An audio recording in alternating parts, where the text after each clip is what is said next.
my name is Gabby and welcome back to my channel, or if you're new here, then welcome to my channel. And in today's video, we are going to be talking about why you should be reading You and I Are Polar Opposites by Koucha Agasawa. This is a series that I've been caught up to over on the Manga Plus app for a while now. Like, it's pretty close to since the beginning, but not quite. And at the time of filming this video, that is 53 chapters, so everything that I'm saying here is just based off of those. I realized very and way too recently that there are just a handful of manga series that I really love and that I'm caught up to that I've just not properly celebrated on this channel yet. And we need to start fixing that, and we're going to start with this one today. And yeah, let's just go ahead and get into it.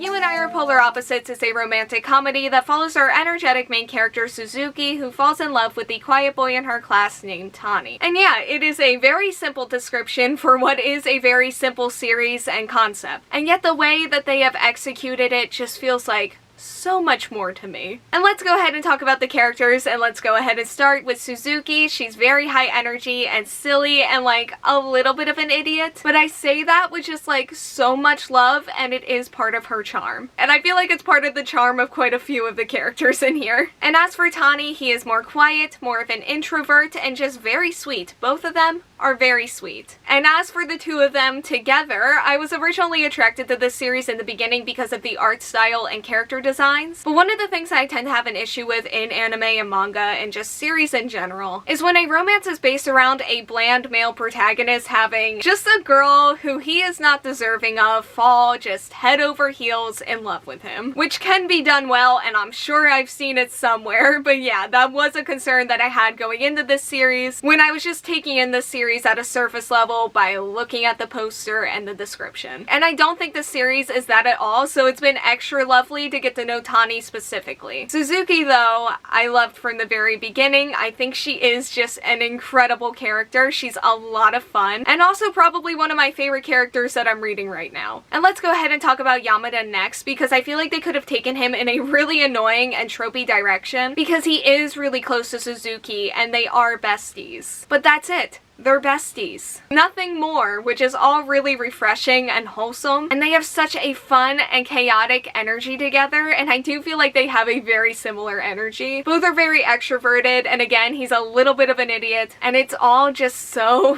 charming. And as for Nishi, she's super quiet and introverted and anxious, and I love the moments of character growth that she has had, and I feel like she's really grown in her relationship with Yamada, and they just have so many cute moments together, and they're just kind of stumbling along and figuring it out, and it's all been so adorable. Next up is Azuma, who I think has genuinely been one of the most interesting characters in this story in terms of just her backstory and how we've gotten to know her. And then she's also one of the characters who has meant the most to me personally, because she has given me genuinely inspiring life advice. And as for Taira, I would say the exact same thing, and he's had these really lovely moments of growth both in his friendships and just with himself. So yeah, was not expecting that from this series, but I do feel like the series has these really amazing moments of heart, and I feel like there's just been so much character exploration that has really resonated with me. And I love how much focus there has been on healing and overcoming your past when it comes to Azuma and Taira, because they do have opposite ways of going about it, but they can also learn from each other. And that's something that's just been incredible to see, and yeah, again, super relatable for me as well. And as for the other side characters, the series does have a very large and very lovely friend group. It's adorable and fun, and so are the other side characters. Even if we don't always see too much of them, or even when I forget about them, I'm always happy when they're there and when they show up.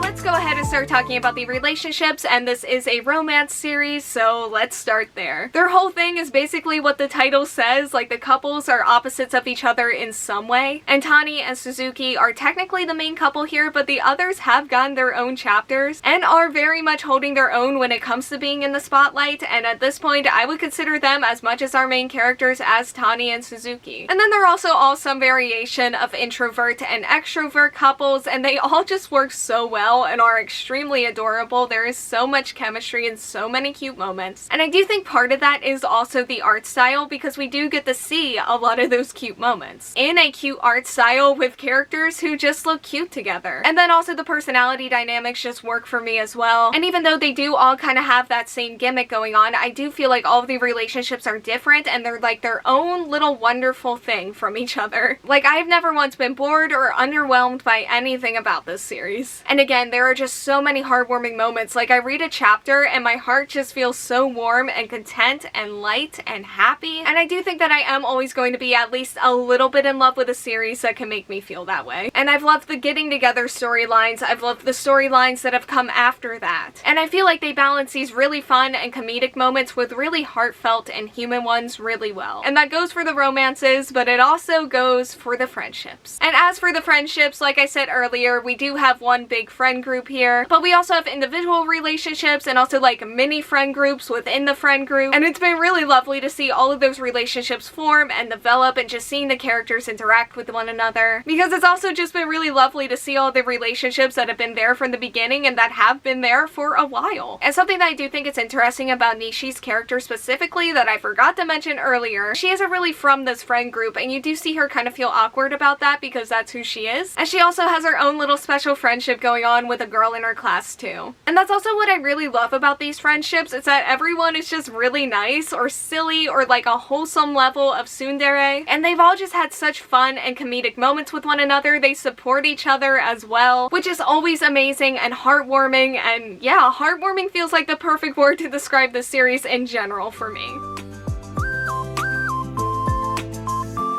I do want to talk about the pacing. I would say each couple has been paced differently in terms of their getting together, which again has been really refreshing. And I do think these characters are very easy to ship with one another, which helped me get even more invested in the getting together portions. Something else I do want to mention about the pacing is that chapter 53, which at the time of filming this is our most recent chapter, did start out with a time skip, and it's gotten them much closer to graduation than I would really like them to be right now, especially because I don't see why what was skipped over was skipped over, and I kind of do feel robbed of that content. But maybe we'll get it someday as some sort of bonus, and I'm sure that there is hopefully some understandable reason for doing this time skip. So I'm just going to trust the process and hope that the time skip doesn't become some sort of pattern for them, or even in worst case scenario, a rush to the end, which I am very much unprepared for. But again, I'm sure it'll be fine at the end of the day, so I'll hold my complaints until I have more info. And as for the comedy, sometimes when I read or watch a comedy romance or a comedy slice of life series, and I see the comedy and the way that it's handled, and I'm just like, yeah,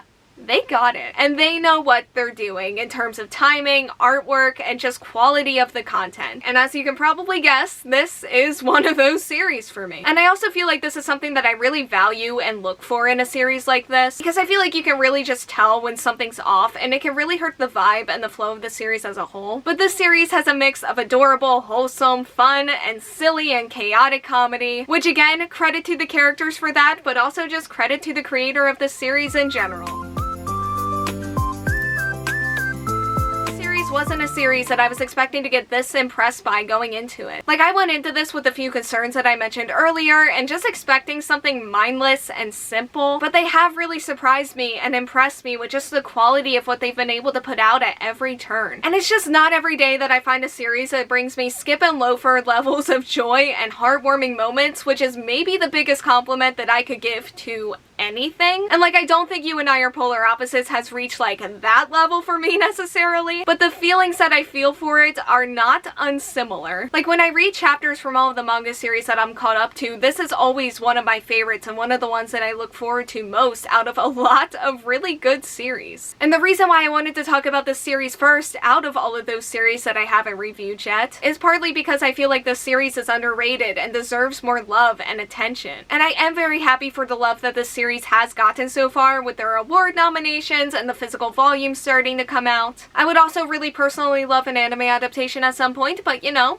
that's a different video. But as for today, I will be giving You and I Are Polar Opposites 5 out of 5 stars. Okay, so that is all that I have for today's video. Thank you all so much for watching. Like, comment, subscribe, hit the bell, and answer the question that'll be around here if you want to do that. And hopefully I will see you here next time. Bye.